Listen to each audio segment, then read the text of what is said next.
Pues muchas gracias, señor Virgili. Se ha ajustado estrictamente al tiempo que tenía y a continuación pasamos al turno de preguntas por parte de los grupos parlamentarios, comenzando por el Grupo Parlamentario de Ciudadanos. Gracias, presidenta. Buenas tardes. Gracias por acudir a esta comparecencia. Bueno, en la exposición que ha realizado yo tenía algunas preguntas, prácticamente algunas están prácticamente por contestadas. Pero bueno, proponía unos retos. Aquí decía, por ejemplo, diseñar programación ajustada. ¿Y qué cambios puede realizar? ¿Puede decirnos qué cambios realizaría usted en cuanto al contenido de la programación? Si va a introducir alguna novedad en cuanto a la programación o los contenidos. Para responder a esa pregunta habría que tener claro también el presupuesto que habría o con el que se barajaría para el ejercicio 2016. En todo caso, con la capacidad de maniobra que existe ahora mismo, habría efectivamente que renovar en gran parte o en algunos programas, yo creo que la parrilla actual, creo que tenemos algunos de los programas bastante desgastados, que llevan muchos años en antena, y habría que hacer una sustitución de esos programas. Una sustitución que no es fácil porque no hay margen de error. Es decir, hay programas que funcionan muy bien, que es verdad que habría que hacer una sustitución. Yo creo que para el 2016 habría que invertir más esfuerzos en la franja de máximo consumo, que es la que se denomina prime time, en detrimento de otras franjas como es la tarde. Esto yo creo que para encarar un 2016 en una perspectiva presupuestaria similar a la que tenemos, creo que sería lo idóneo. Destinar más recursos al prime time en detrimento de la tarde. Por la mañana prácticamente el coste es cero, mínimo. Y bueno, una última pregunta. Por la mañana se hablaba aquí de, pues de la radio, que no se potencia, no se le está dando la relevancia que quizás se le podría dar. Usted ha mencionado ahora también el tema de la radio. Entonces, ¿cómo cree que se puede potenciar o dar relevancia a la radio? ¿Qué se podría realizar? Sí, la radio, el principal problema que tiene ahora mismo es el presupuestario también. Es decir, la radio anualmente tiene un presupuesto para la producción de programas de, no quiero equivocarme, pero de unos 750.000 euros, y con eso tenemos que hacer radio 24 horas, 365 días al año. Es muy complicado. Habría que dar a la radio un poco más de recursos, si es posible, para que realmente podamos tener una programación mucho más sólida, variada y rica de la que tenemos ahora mismo. Hay hecho en falta algunos contenidos, como puede ser programas de radioteatro, y luego, sobre todo, la radio te permite atender a muchos públicos específicos que atenderlos en el medio televisivo sería extremadamente caro. La radio tiene esa facilidad, incluso esa proximidad, que la televisión todavía es un medio más mediado, ¿no? Es lo que McLuhan diría que es un medio frío frente a un medio caliente como sería la radio. Esa ventaja competitiva habría que aprovecharla. No hay más preguntas, presidenta. Gracias. Gracias, señora Sánchez. A continuación tiene la palabra el Grupo Foro Asturias. Gracias, presidenta. Buenas tardes, señor Virgili.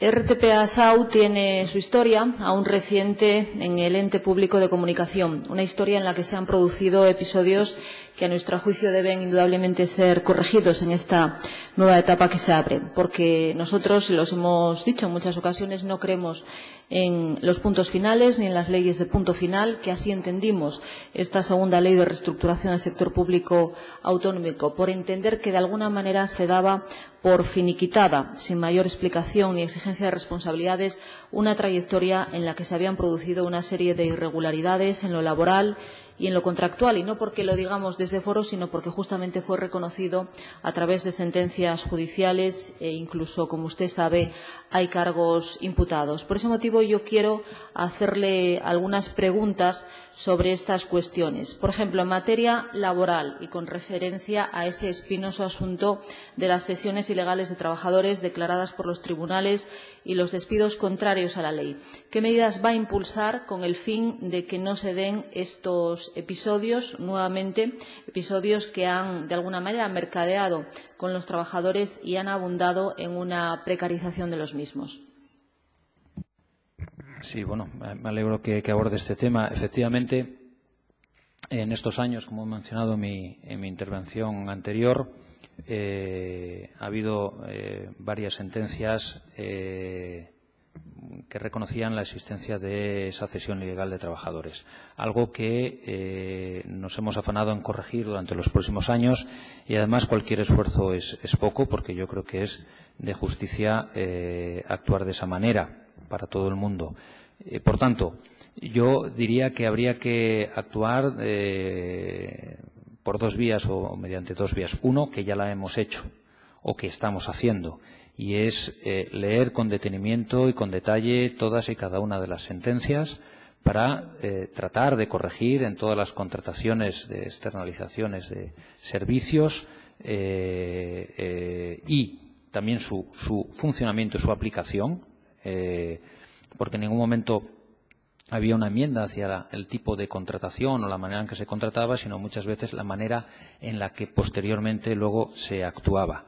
En ese sentido, hemos tratado de poner todos los filtros y los mecanismos adecuados para evitar que eso se produzca. De hecho, en los últimos años no ha habido ninguna demanda en ese sentido, pero toda precaución es poca y hay que ser vigilantes. Tenemos que tener en cuenta que la estructura de la radio y televisión del Principado de Asturias no permite por sí mismo abarcar con sus propios recursos toda la cantidad de trabajo que se necesita.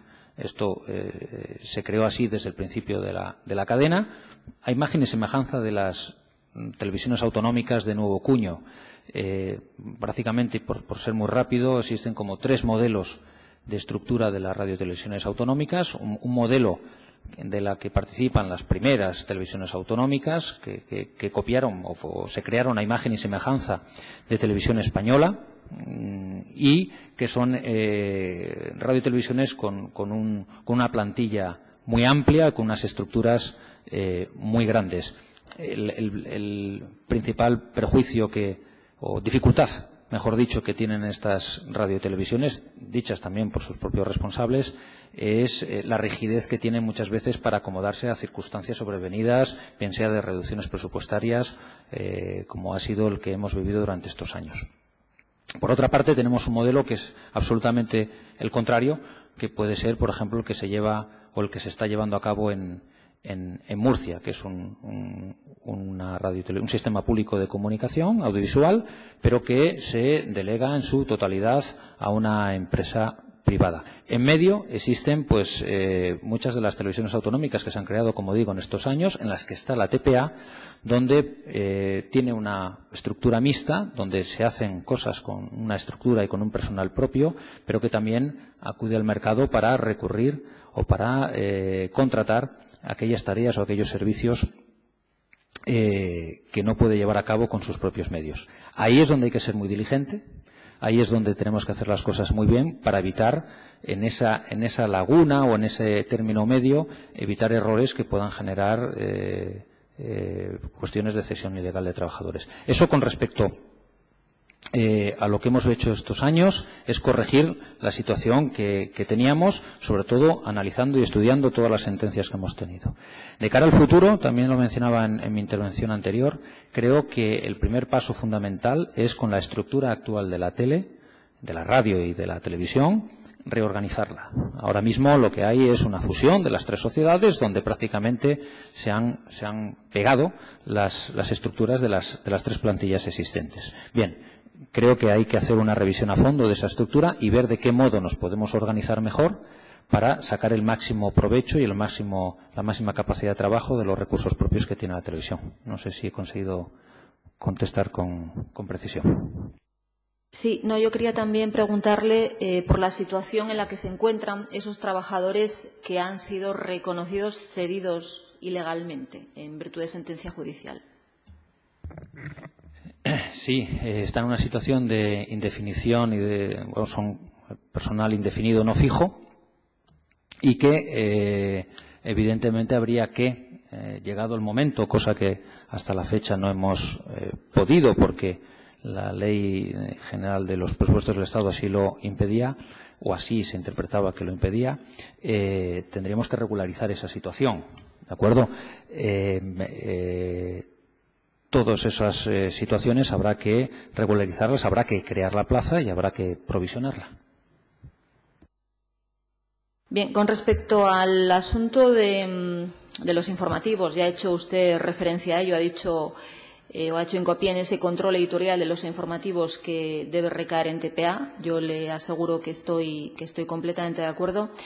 Pero yo quiero preguntarle si va a continuar con su política de externalizar estos servicios informativos. Bueno, ahí dependerá mucho también de lo que queramos hacer y de la estructura con la que se quiera dotar a la televisión. En ese sentido, lo que tenemos que hacer es fundamentalmente lo que decía, ajustarnos a la ley. Es decir, siempre que la ley permita contrataciones externas de prestación de servicios, incluso en el ámbito informativo, no habría que desdeñar esa posibilidad, pero siempre el control editorial debe recaer sobre los medios propios de la casa. Sí, gracias. No, yo os lo pregunto porque creo que hay servicios y servicios y, desde luego, los servicios informativos tienen su peculiaridad, sobre todo si tenemos en cuenta que la función capital de un medio de comunicación pública pues justifica su existencia en garantizar una información objetiva, veraz, imparcial, que contribuye a la formación de una opinión pública plural. Y, en ese sentido, entendemos que para cumplir tales cometidos el titular del servicio público debe retener justamente esas facultades de edición y producción de los programas informativos, lo que resulta, a nuestro juicio, si no imposible, muy difícil a través de una gestión indirecta del servicio. Por ello, yo profundizo un poco más y le pregunto si va a adoptar alguna medida en concreto para que no caiga en manos de terceros ese interés editorial sobre los programas informativos, en definitiva, para lo que es el gran objetivo legal de garantizar una información neutra y plural, desvinculada de intereses particulares. Es un asunto absolutamente capital importante. Efectivamente, no es ya un deseo, sino que es una obligación legal la que recae sobre los responsables de la cadena de mantener estrictamente y con un control férreo ese control editorial y ese control de producción delegada sobre todos los contenidos que se emiten tanto en televisión como en radio. Es nuestra obligación mantener ese control editorial. No podemos eludir esa responsabilidad. Gracias. Decía usted antes que en este tiempo en el que ha estado solo, digamos, sin consejo de administración, pues ha recaído en usted, imagino, todo el poder de decisión, por decirlo de alguna manera. Me gustaría saber si ha recaído también en usted toda la competencia para contratar y si ha contratado a lo largo de este tiempo, o qué ha contratado. Sí, evidentemente durante estos meses, no porque yo lo quisiera, sino porque así estaba contemplado en una disposición transitoria de la ley, que si se producía la fusión o se registraba, se constituía la fusión o la creación de la nueva sociedad, eso conllevaba la supresión, la eliminación del ente público con sus órganos, incluido el Consejo de Administración, y la ley establecía que hasta que no se nombrase el nuevo Consejo de Administración de la nueva sociedad, el director del antiguo ente público pasaría a ejercer la responsabilidad de administrador único y órgano de contratación. Y, evidentemente, durante estos meses he actuado como tal y al ser un medio de comunicación que funciona día a día, he suscrito numerosos contratos de diversa naturaleza y de diversos importes, sin hacer nada diferente de lo que se ha venido haciendo estos años. Es decir, en este sentido, lo que he procurado hacer durante estos meses es mantener una gestión, podemos denominar o calificar, conservadora, siendo coherente con todo lo que se haya venido haciendo en los años anteriores. Gracias. No, yo se lo planteo porque justamente en este punto igual no es lo más adecuado ser conservador, sobre todo porque en materia de contratación, y usted sabe que nosotros fuimos muy críticos en esta materia, había algunas cosas que quizás hubiese sido mejor innovar que conservar. Le recuerdo pues un informe de la Sindicatura de Cuentas que usted conocerá del año 2006, donde se apuntaban hasta 23 irregularidades. Lógicamente no tengo tiempo para proceder a su lectura, pero alguna de ellas pues hacía referencia a la inobservancia de los principios de publicidad y concurrencia, a que no se comprobaba la solvencia económica y financiera ni la capacidad técnica o profesional de las empresas contratadas, a la firma de contratos con empresas no registradas, sin comprobar si están al corriente de las obligaciones tributarias y de la seguridad social. La sindicatura observa que se ha firmado un contrato con una empresa incapacitada para suscribirlo. Es decir, una serie de cuestiones que entiendo que en este momento, y repito, ante esta nueva etapa, deben, sin lugar a dudas, ser corregidas. Sé también, y usted lo sabe, que el artículo 8.3 de la ley le somete en este momento a la legislación de contratos del sector público, lo cual, en ese sentido, pues evidentemente va a ser un respiro. Pero me gustaría también saber si su intención pasa justamente por esos objetivos, por fórmulas de licitación públicas, transparentes, que favorezcan la concurrencia y por fórmulas para que los partidos políticos con representación parlamentaria tengamos también acceso a los contratos que se firmen o a que se elabore una auditoría anual en consonancia con las cantidades que se invierten. Sí, vamos, lo que hemos procedido durante estos años y en concreto durante estos meses es a un cumplimiento estricto de las normas de contratación que existen en la cadena, pero en todo caso, y queriendo hacer una mirada hacia el futuro, pues todo habrá que ponerlo en revisión. Espero la complicidad del propio Consejo de Administración para, en ese sentido, ser lo más transparente posible y favorecer toda la concurrencia y una contratación que quede absolutamente claro. En ese sentido, también tengo que decir que, a pesar de todas las polémicas que suelen suscitarse al respecto, pues todas las sentencias en torno a esas materias han sido favorables para la Casa. No obstante, no nos quedamos solamente con lo que ha pasado, sino que estamos dispuestos a revisar y a plantear cualquier manera de funcionar y de proceder que concite el máximo consenso posible. Pues gracias, porque también hablando de sentencias, pues nos metemos en un capítulo donde en muchas ocasiones se va el dinero. Yo lo recuerdo aquellos 28 procedimientos judiciales, nada menos que 28, contra el Gobierno de Foro que se perdieron, los 28. Yo estoy segura, además, de que la decisión probablemente no partiera de usted, pero ese era otro tema y ese era un juego político, que es justamente lo que nosotros tratamos de evitar en este momento, la politización, en última instancia, de una sociedad, porque ahora mismo va a ser una sociedad, pero desde luego tan importante como la televisión pública asturiana. Pero sí quiero hacerle una pregunta por dos casos concretos, y es por la situación procesal en que se encuentran doña Ana Lada Ferreras y don Manuel Castrillo Álvarez, respectivamente directora de Servicios Jurídicos y secretaria general de RTPA y director de Gestión y Recursos Humanos, que fueron imputados por el Juzgado de Instrucción número 4 de Gijón por dos supuestos delitos de prevaricación, fraude y exacciones ilegales a raíz de una querella interpuesta por CSI. Esta mañana también salió aquí a colación este asunto. ¿En qué situación procesal se encuentran? Está archivado. ¿Y en este momento están ejerciendo sus cargos? Sí, porque lo han venido haciendo de una manera, iba a decir correctísima, no, excelente durante estos años, y estoy muy contento con la labor que han venido desarrollando. Bien, le pregunto ahora por la situación económica de esta sociedad. Y, en ese sentido, ¿cuál es, a fecha de hoy, como le digo, la situación económica real de RTPA? ¿Cuál es la deuda que mantiene a fecha de hoy? En concreto, ¿a cuánto asciende su deuda con acreedores? Sí, creo que lo mencionaba también en mi intervención previa. La deuda con proveedores a factura vencida, a saldo vencido, el dato exacto no lo sé de memoria, pero vamos, es de unos 8 millones de euros.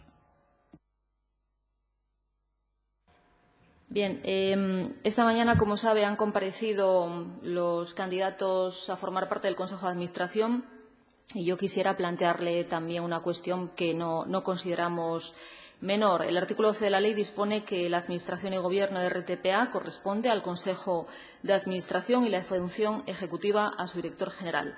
A la vez, dispone que el Consejo de Administración se reunirá una vez al mes con carácter ordinario.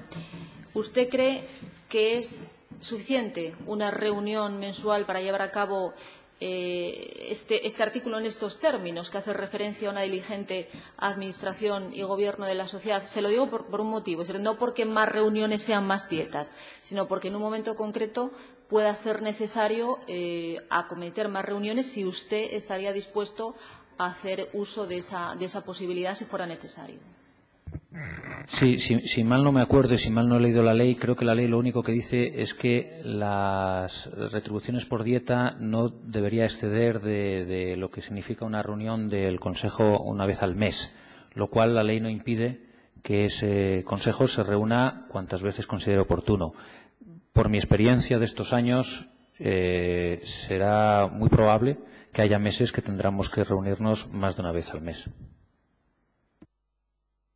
Gracias. Se lo digo porque, pues efectivamente, como usted sabe muy bien, los consejeros, sobre ellos recae la responsabilidad que deriva del administrador de una sociedad mercantil. Por lo tanto, estoy segura de que ellos mismos serán los primeros interesados en participar en esa toma de decisiones. Yo no voy a plantearle más preguntas. Finalmente, sí quiero decirle que espero, sinceramente, y deseo que en la andadura de la nueva sociedad y ante este nuevo Consejo de Administración no se repitan esos errores del pasado, se subsanen los que aún permanecen vivos y, en ese sentido, pues se mantenga una cautela extrema sobre esos capítulos que fueron más polémicos, como los relativos al aspecto laboral, al aspecto de la contratación. Que aproveche los medios materiales y humanos que tiene RTPA-SAU, que estoy segura de que los tiene, y sobre todo que se vele por esas obligaciones últimas de una televisión pública que son, como le digo, la que desde nuestro grupo parlamentario hemos reivindicado en muchas ocasiones, ese cumplimiento del derecho que tenemos los ciudadanos a recibir una información veraz, o al cumplimiento también de lo establecido en la Ley Asturiana de Medios de Comunicación Social. Por lo tanto, en ese sentido, le deseo éxito en su cometido. Muchas gracias. Muchas gracias, señoría. Tiene ahora la palabra la portavoz de Izquierda Unida, la señora Pulgar. Gracias, señora. Máximo de 30 minutos, como ya conoce.